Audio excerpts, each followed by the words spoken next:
3 जादुई चक्की।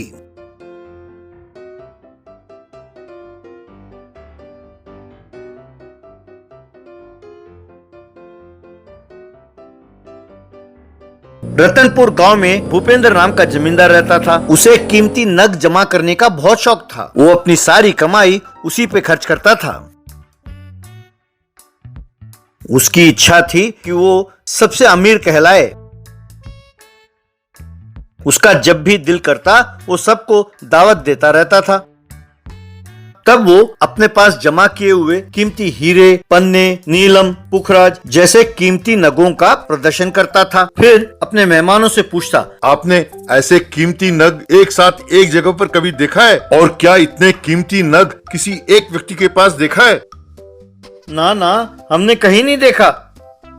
बाद में भोजन का व्यवस्था देखते तो सब हैरान हो जाते। अगर 10 लोग जमा हो तो सिर्फ 2 लोगों के लिए खाना होता था। तब मेहमान कोई ना कोई बहाना बनाकर वहाँ से बिना खाए चले जाते। अगर गलती से आए हुए मेहमानों में से कोई ये कह देता कि हमने इससे कीमती नग देखा है, तो जब तक वो हासिल ना कर ले ये सोता नहीं था। उसके लिए जितना मर्जी पैसे खर्च करने के लिए तैयार होता था। घर पर अपने पत्नी और बच्चों को पर्याप्त खाना भी नहीं मिलता था।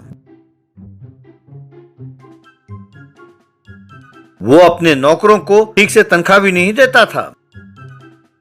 एक दिन भूपेंद्र की पत्नी मालती, सुनिए, अब इतने सारे नग जमा करके क्या फायदा? अरे ठीक से भोजन भी नहीं कर पाते हम लोग। अब देखिए ना, मेरे पास कोई जेवर भी नहीं है। अरे हमारे नौकर हमसे अच्छा खाना खाते हैं। जब किसी को खिलाने का इरादा ही नहीं है तो आप लोगों को दावत पर क्यों बुलाते हैं? जो दौलत हमारे काम न आए, ऐसे दौलत का क्या फायदा?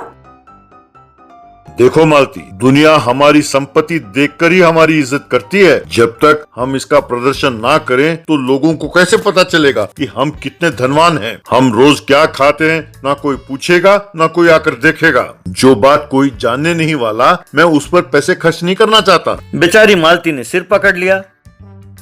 कुछ दिनों बाद उनके घर एक साधु आया। भूपेंद्र अपने आदत से मजबूर होकर उन्हें भोजन करने के लिए आमंत्रित किया। वो साधु मान गए। स्वामी जी, हमारा भोजन तैयार होने में थोड़ा वक्त लगेगा। तब तक मैं मेरी संपत्ति आपको दिखाना चाहता हूँ। आप उन्हें देखकर आनंद उठाइए। कहकर अपने पास वाले कीमती हीरे, पन्ने, नीलम और बाकी नग दिखाने लगा और उन्हें बताने लगा कि उन नगों को जमा करने में उसने कितने पैसे खर्च किए और कहां-कहां जाकर कितना मेहनत करके उन्हें लाना पड़ा। ये सब सुनकर वो साधु मुस्कुराने लगे। ये देखकर भूपेंद्र को बहुत गुस्सा आया, पर उसको छुपाते हुए, भूपेंद्र, स्वामी जी, आपने इन नगों से ज्यादा कीमती नग कहीं देखा है? दुनिया में किसी भी कोने में हो, अगर कहीं है तो मुझे बताइए। चाहे कितना भी खर्च क्यों ना हो, मैं जाकर उसे हासिल कर लूंगा स्वामी जी, वरना मुझे नींद नहीं आएगी स्वामी जी।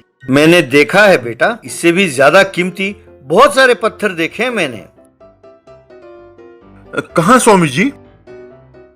तुम्हारे ही गांव में बेटा। ये तो असंभव है। मेरे गांव में मुझसे ज्यादा धनवान। आप यूं ही कह रहे हैं स्वामी जी। क्या आप इसे साबित कर सकते हैं? अगर तुम मेरे साथ आओगे तो मैं तुम्हें साबित करके दिखाऊंगा बेटा। यूं वो साधु भूपेंद्र को उसी गांव के गरीबों की बस्ती में ले गया। इन झोपड़ियों में मुझसे ज्यादा धनवान रहते हैं? क्यों स्वामी जी, आप मेरे साथ मजाक कर रहे हैं क्या? वहाँ हर झोपड़ी के बाहर पत्थरों से बने सिलबट्टे, चक्की वगैरह पड़े हुए थे। तब साधु उन्हें दिखाते हुए, मैंने जो कीमती पत्थरों की बात की थी वो यही हैं बेटा। ये क्या कह रहे हैं स्वामी जी? ये 100 रुपए की कीमत वाले चक्की मेरे हीरों से ज्यादा कीमती हैं क्या? बिल्कुल बेटा, ये तुम्हारे हीरों से कीमती हैं। जो पत्थर तुम्हारे पास पड़े हुए हैं उनका कोई फायदा नहीं है, तुम कोई इस्तेमाल नहीं कर सकते। उन्हें सुरक्षित रखने के लिए और ज्यादा खर्च करना पड़ता है, पर ये पत्थर इनके कई रूप में काम आते हैं, इसीलिए ये सबसे ज्यादा कीमती पत्थर हैं। आप मेरी संपत्ति और मुझे चिढ़ाने के लिए ये सब कह रहे हैं स्वामी जी। मैं समझ गया कि आप कुछ नहीं कर सकते। तब उस साधु ने वहां काम कर रहे 3 औरतों को बुलाया।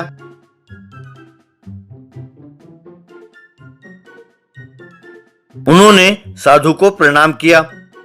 तुम अपने अपने घरों से चक्की लेकर आओ। उन तीनों ने जाकर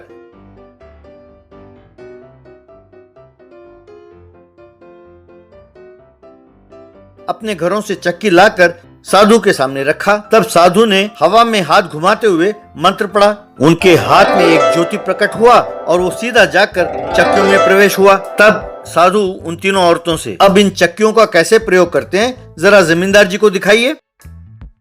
तब जैसे ही एक औरत ने चक्की घुमाया तो उस चक्की में से हीरे निकलने लगे। जैसे ही दूसरी औरत ने चक्की घुमाया तो उसमें से सोने के सिक्के गिरने लगे, और जैसे ही तीसरी औरत ने चक्की घुमाया तो उसमें से रुपए के बंडल गिरने लगे। तब भूपेंद्र हैरान हो गया। वे औरतें भी हैरान होकर देखने लगीं।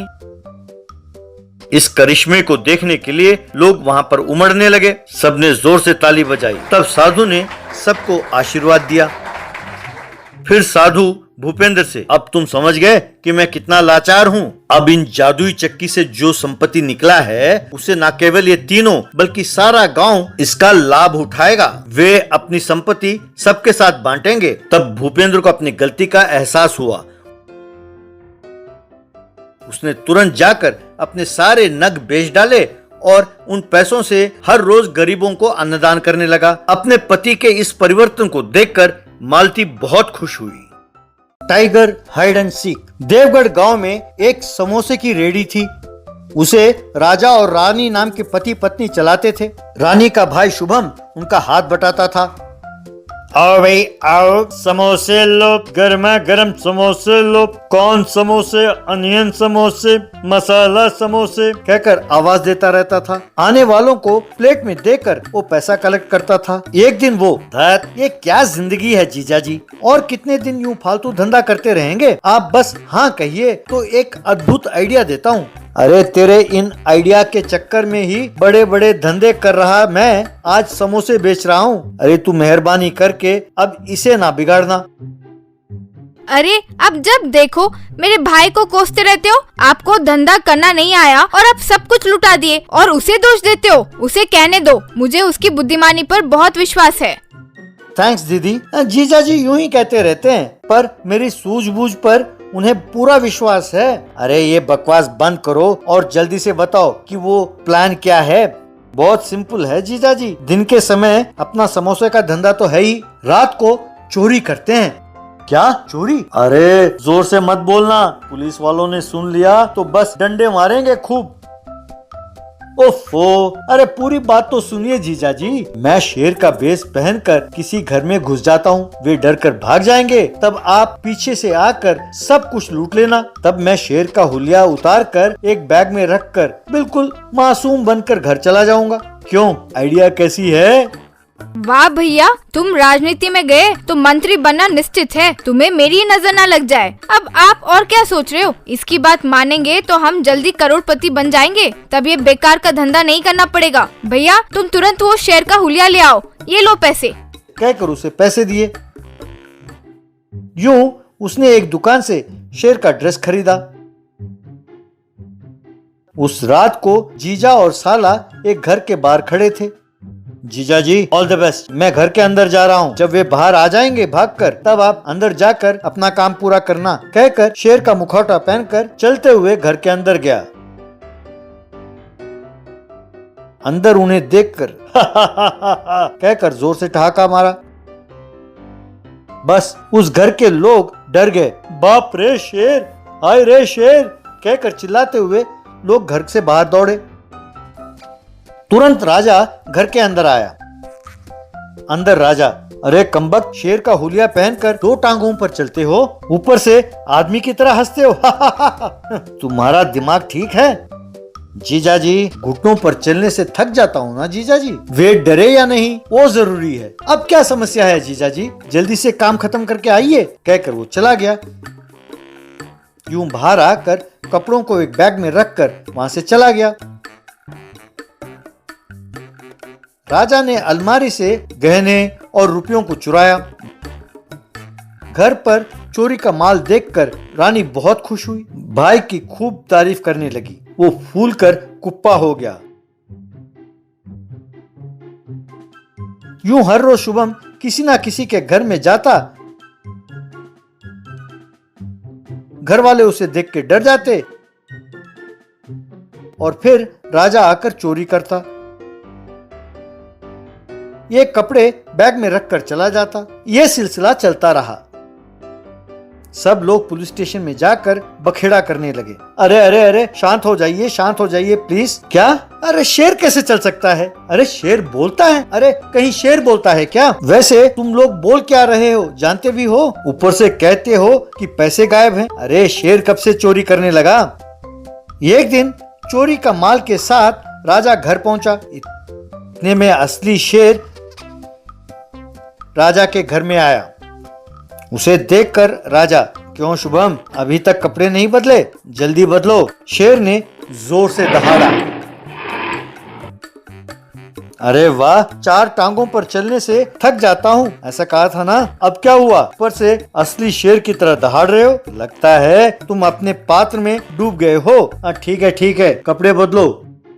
पर शेर जाकर पलंग के नीचे बैठ गया।